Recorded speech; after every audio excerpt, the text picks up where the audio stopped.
Ito ay rated SPG. Striktong patnubay at gabay ng magulang ang kailangan. Maaaring may masiselang tema, lengguwahe, karahasan, sexual, horror o droga na hindi angkop sa mga... Gumagawa pa rin nga itong si Colleen ng paraan upang makausap niya nga muli ang kanyang ama na si Manuel.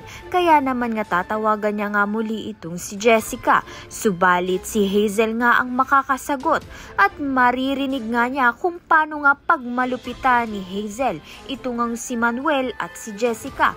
Ngunit wala naman ngang magagawa itong si Colleen sapagkat malayo nga sila sa isa't isa. Kaya naman nga't may posibilidad na samahan nga niya itong si Felma upang ang makapunta ng Canada at makita nga ang tunay na lagay nito ni Manuel.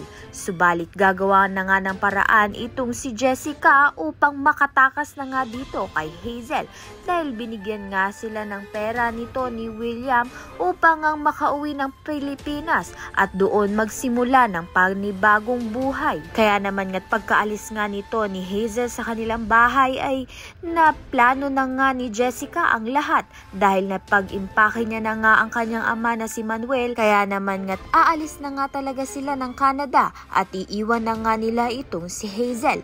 Kaya naman nga't yan at iba pa ang dapat nating pakaabangan. Maraming salamat sa iyong panonood.